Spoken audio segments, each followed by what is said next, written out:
Attention!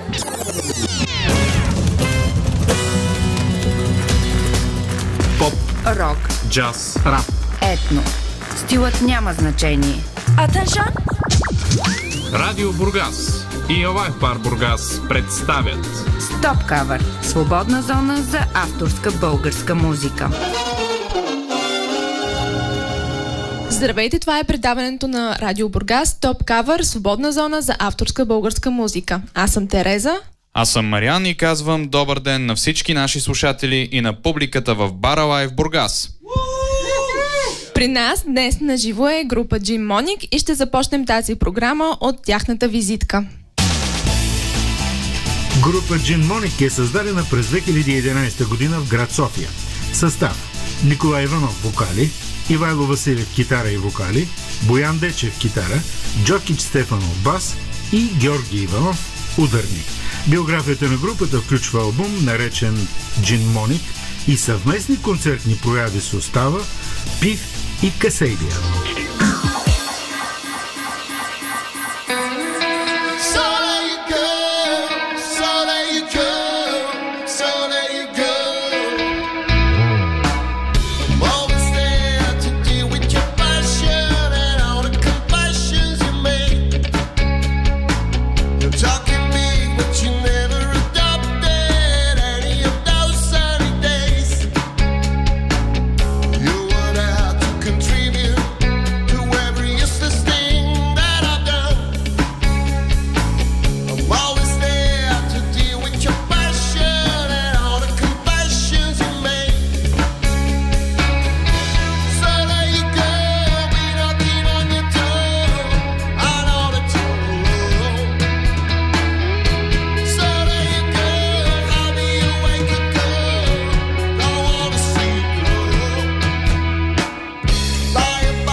Вие слушате Радио Бургас. Вие сте с Българско национално радио Радио Бургас. Предаването е Стоп Кавър. При нас на живо в Alive Bar са Джин Моник. Песента, която чухме, е Doors of Youth. Добре дошли в предаването, момчета. Разкажете за групата кой е. Представете се. От дясно наляво. Боян на китара, Жоро на барабани отзад, Джокич на бас и Вайло на другата китара. Или на първата, не е ясно. И аз съм Николай, вокали. Казвате, че всеки от вас има някаква супер сила. Каква по-точно? Кой лети? Кой е невидим? Боян е някакъв неподправен оптимист и може да изяде доста голямо количество храна по своя адрес, което е супер ценно наистина в една група. И Вайло е 3 метра, което няма да разберете по радиото. А моята супер сила е в някои страни закон, при нас все още не. За Жоро, за нас е мистерия. Николай има приятелка, но не сме сигурни за другото. Коя е следващата песен, която ще ни представите? Следващата се казва Исус, само че не като Jesus, а като един китарен акорд, който звучи така. Добре, нека да чуем тогава цялата песен, не само акорда.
Кавър по радио Бургас.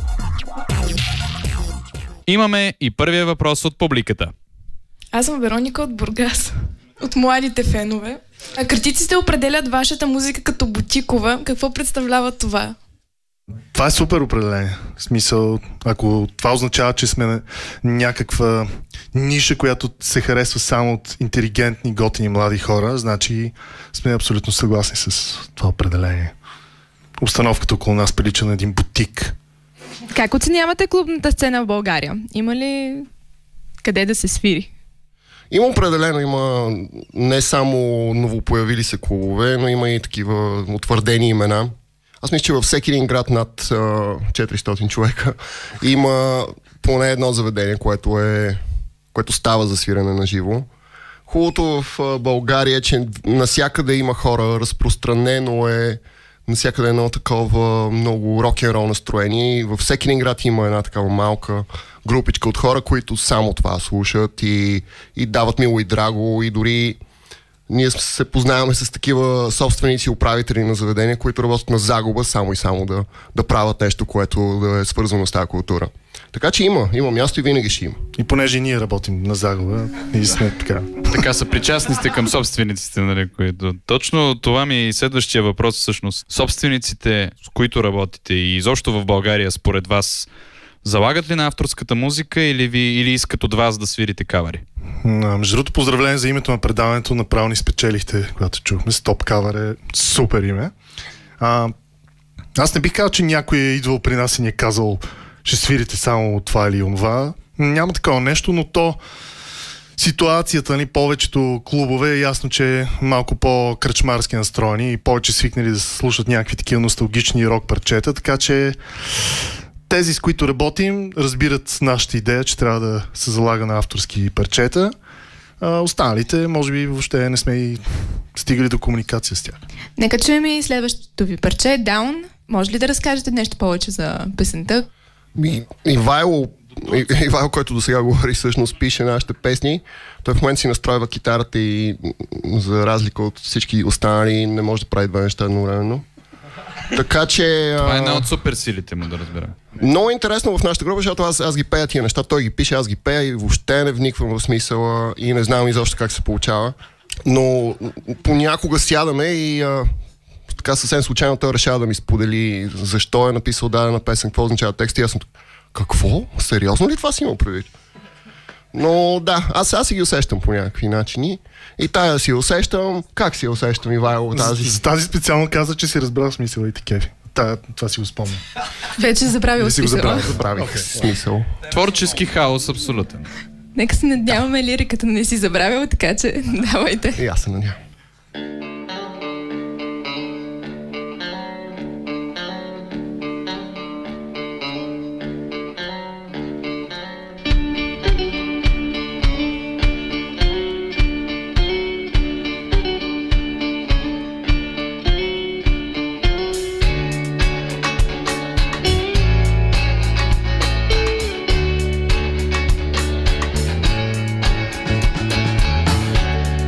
Starts with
Attention! Стоп кавър!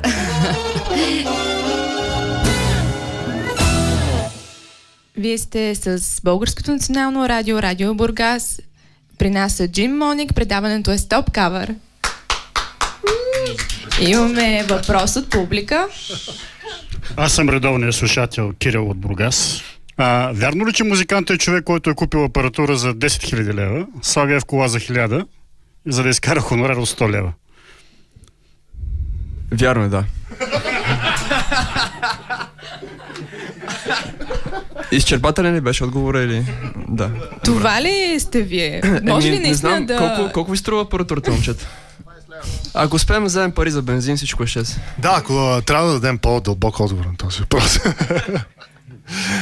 Ние въобще не пестим усилия и средства за това, което правим, защото то не е точно хоби. Нали? Опитаме се изразяваме по някакъв начин.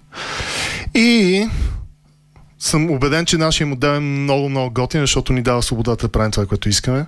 Отново се връщам на заглавието на вашето предаване. Така че... в България според вас може ли да се съществува само с музика?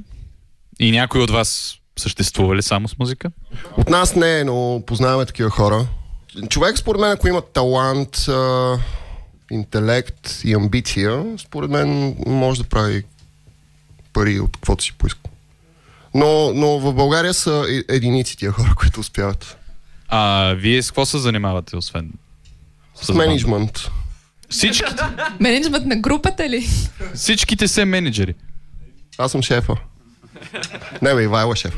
Да, занимавам се с някакви такива злободневни от 9 до 6 работа, които дори гледаме да не си споделяме какво правим, защото вместо за това да си говорим за музика.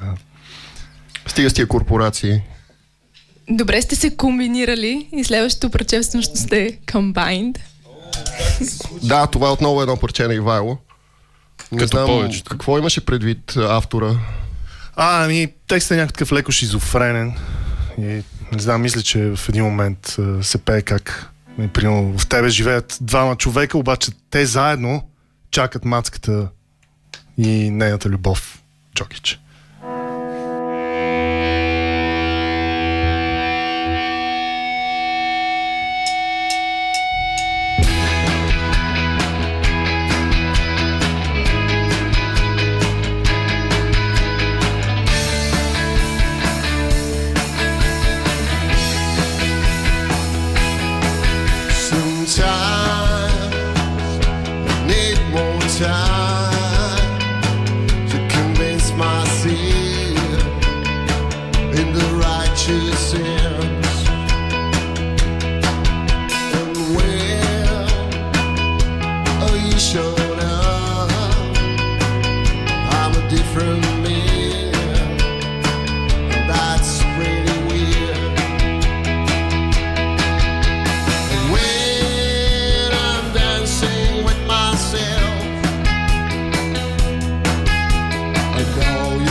be someone else.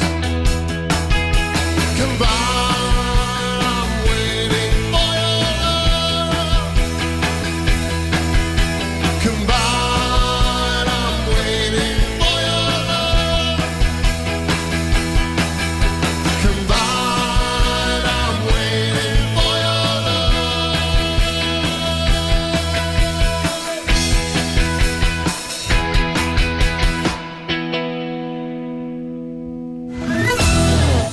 Стоп кавър. На живо в Лайв бар Бургас или на 92,5.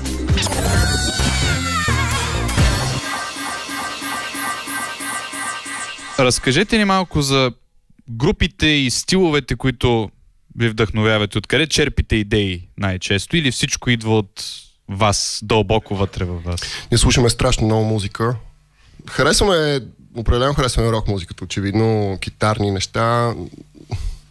Не знам, аз и Ивайло, когато почнахме да свираме, всъщност ние основахме групата едно време, преди 5-6 години. И тогава свирахме брит-поп неща, свирахме Oasis, свирахме Върв. Ние сме отраснали 90-те години и харесваме точно тия неща, които бяха средата на 90-те, които се въртяха по MTV, точно като Oasis, Blur, Suede, това движение. Нирвана харесваме също тази сиатълската вълна, която беше в началото на 90-те. В днешно време харесваме много съвременна музика също. Не слушаме само някакви стари плочи. Доколко при вас текстът е определящ? По-скоро да питам текстописеца тук. Дали разчиташ повече на текста, който никой от групата не разбира, или разчиташ повече на музиката? Да, всъщност може и тях трябва да ги питаш колко въобще е важен. За тях, за мен е супер важен. Аз гледам нито една дума да не е сложена така само за ритъм или за рима. Може да има някоя.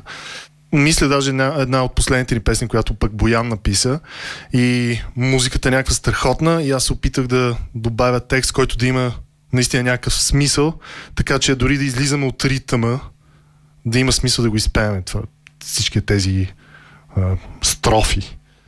Ивайло много ги мисли, да. Той има разни там схеми, пробва различни видове рими, пък някакви такива вътрешно стишна някаква рима, някакви такива ритмични експерименти си прави от време на време.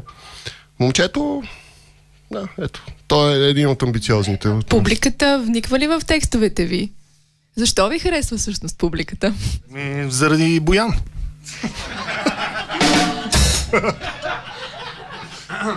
То очевидно. Не, честно казвам, значи адски много фенове винаги ни пита за някакви текстове след концерти. Даже очаква с нетърпение, като пуснем албума, да видят текстовете вътре. Ние всички ги принтирахме вътре и всеки мога да прочете всяка наша песен за какво става дума и вече оттам нататък сам да си извади изводите и сам да си интерпретира. Така че за нашите фенове също текстът е много важен. И...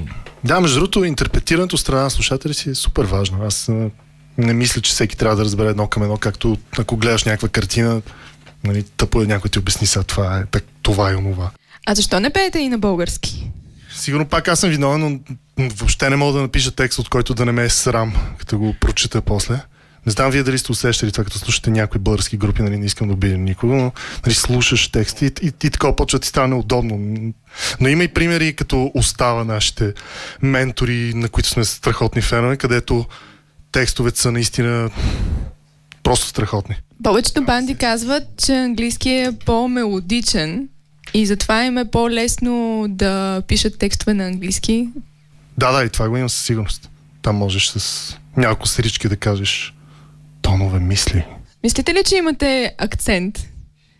Някакъв източно европейски? Да, имаме. Това е неизбежно, за съжаление. В началото нямахме, обаче напоследък толкова много говоря на български, че малко ми се развалил английски, да. Супер зле. Как тогава ви разбират в Англия, в Щатите, примерно? Те го намират за много чаровно. Не знам, мислят си, чуйте, тези източноевропейци, И те се опитват да станат хора. Да, не са като нас. Мислили ли сте да интегрирате някакви фолклорни мотиви от българския фолклор? Имат ли място изобщо в подобен стил или... Аз си мислех по едно време да взема някаква гайда. Но после излезе един рапър, направи същото, вие се отказахте. Не знам, аз не гледам рап. Но не, защо не? Смисъл, аз съм отворен към това, въпреки че, не знам, вие може да прецените, може би, че това звучене, което ние имаме, е много, много далече от това. Някакси, аз не си представям комбинация. Но гайда, може би, що не? С следващото пръче ще представите ли песента или направо? Всъщност, това е песента Marauder, за която... не е това, която Ивайло говореше за нея. Но това е една песен, която излезе като резултат от една наша репетиция, когато общо взето импровизирахме и хванахме... Не, това също. И хванахме в един момент някакъв... Аре, ще свирил, то се видял, че не мога да си спомням точно какво става.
слушате Радио Бургас. На 92,5 за Бургас.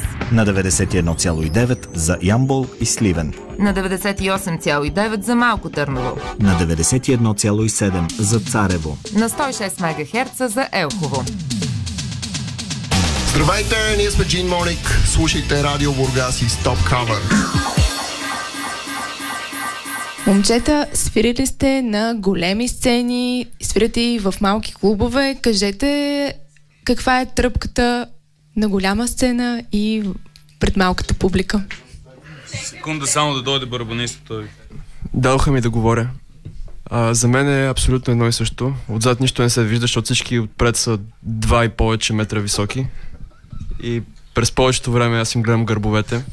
Ние си мислехме, че бяхме изтръпнали за това, нали, да свирим на живо, докато първия път беше вау, ще свирим на живо, беше в един много култов клуб в София.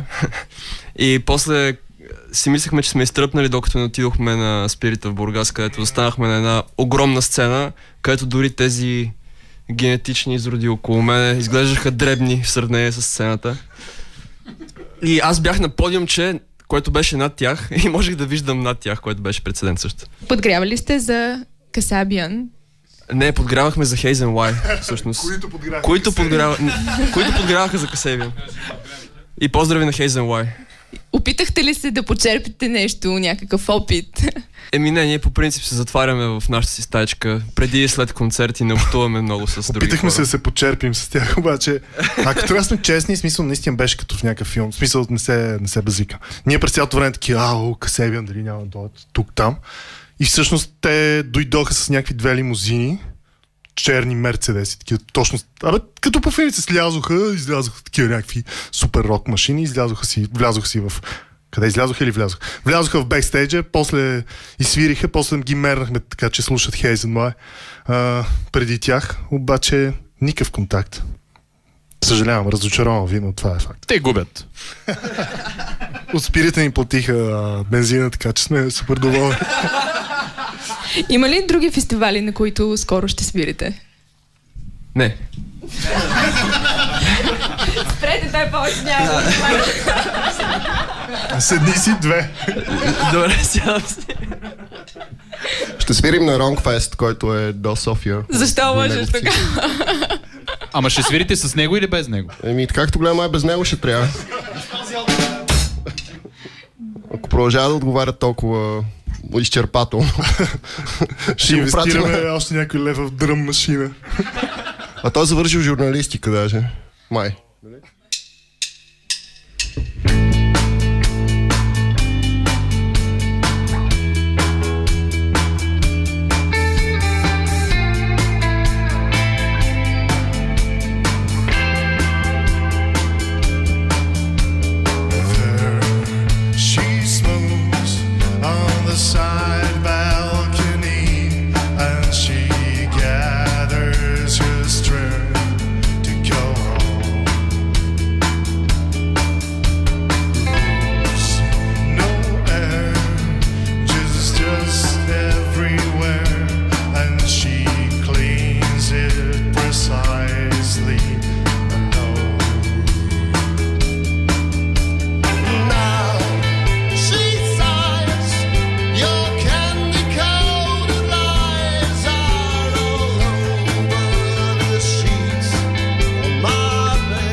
Свободна зона за авторска българска музика.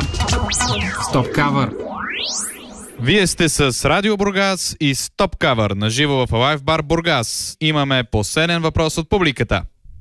Здравейте, аз съм Илиян. Много съм заинтригован от вашата музика, много ми харесва. Искам да ви задам следния въпрос. По какъв начин разпространявате вашата музика? Удовлетворени ли сте и считате ли, че можете да продължите и за в бъдеще да разчитате на тази платформа за достигане до по-широк кръг, евентуално ваши... Мерси за въпроса, наистина невероятен. Благодаря, Иляне. Винаги сме впечатлени много от твоите въпроси, разтърсващи.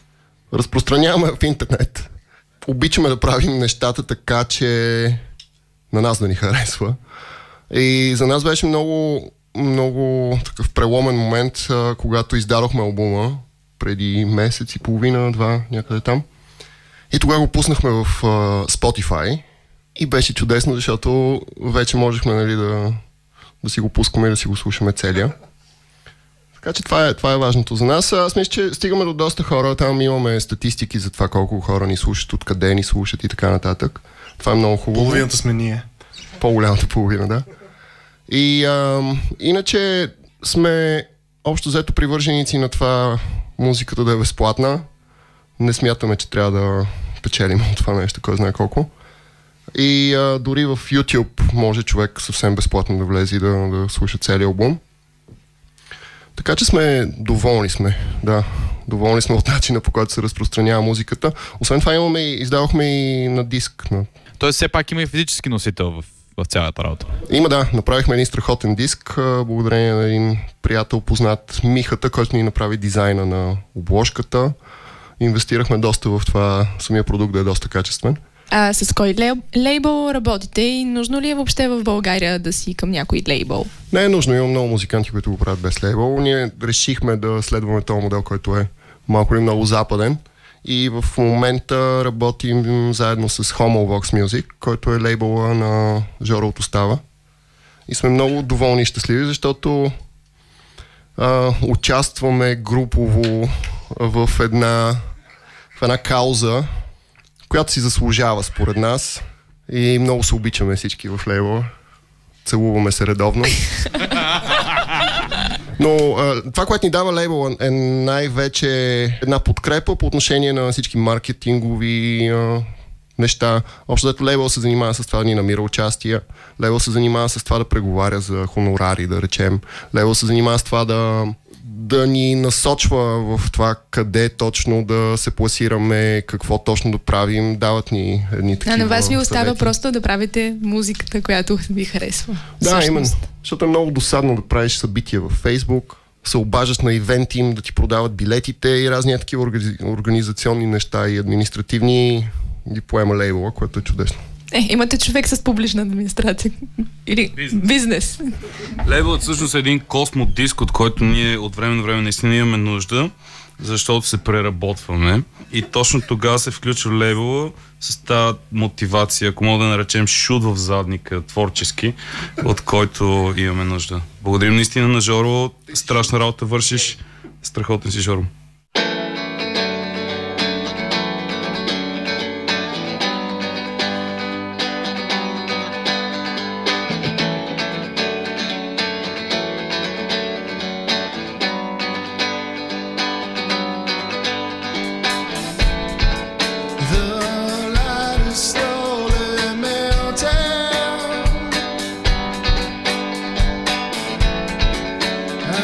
Receding in the yard.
Cover.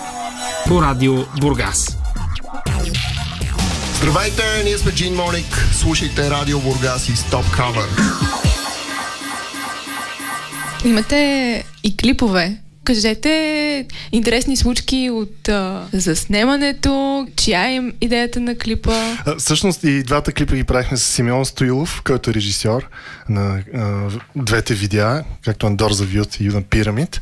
Специално Пирамид го заснехме в едно такова носталгично място, каквото представлява морето през зимата. Поне така мислим ние.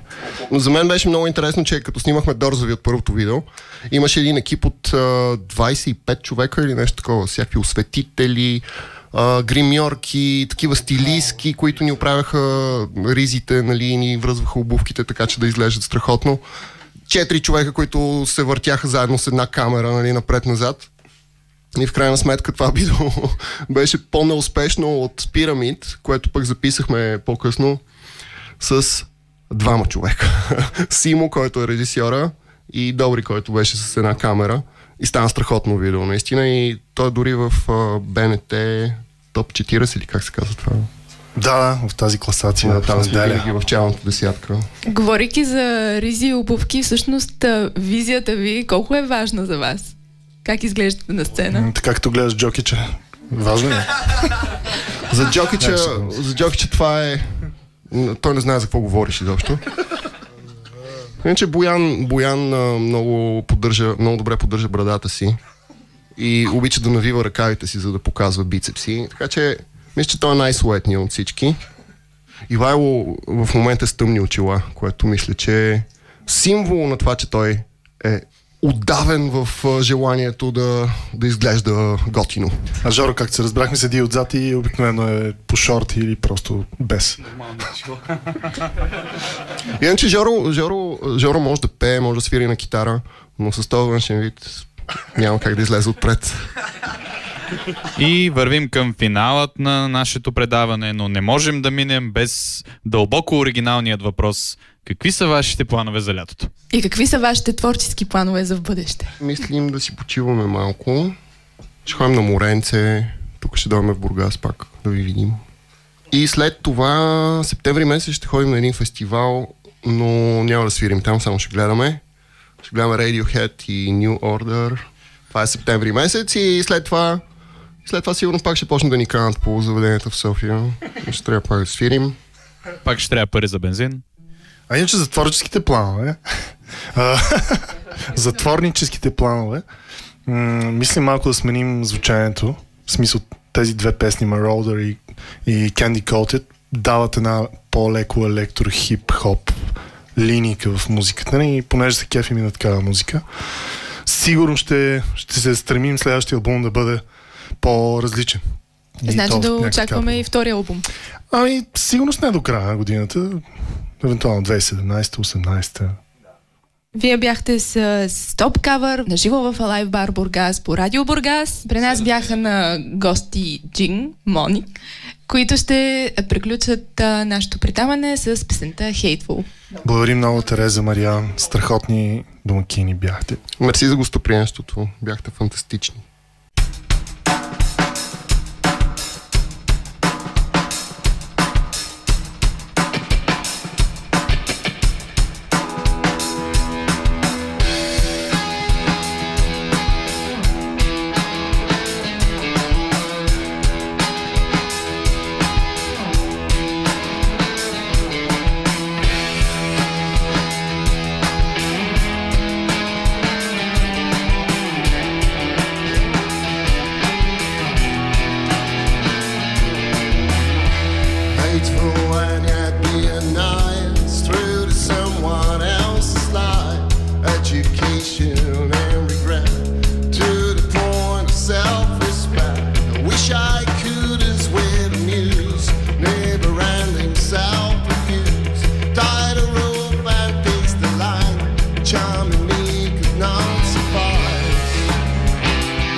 Вие слушахте предаването Stop Cover, една продукция на Радио Бургас и Alive Bar Бургас.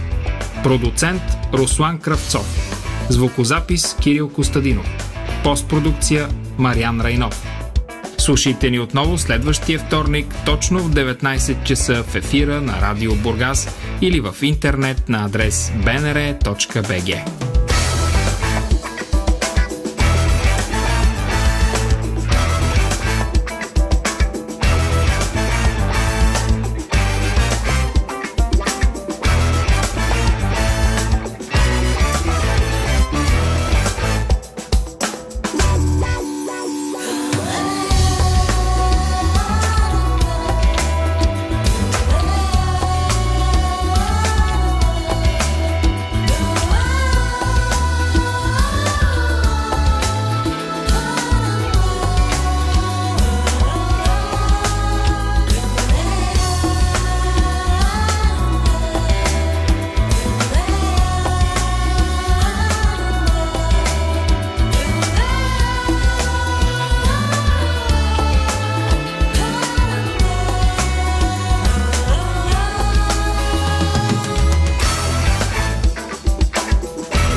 motherfuckers.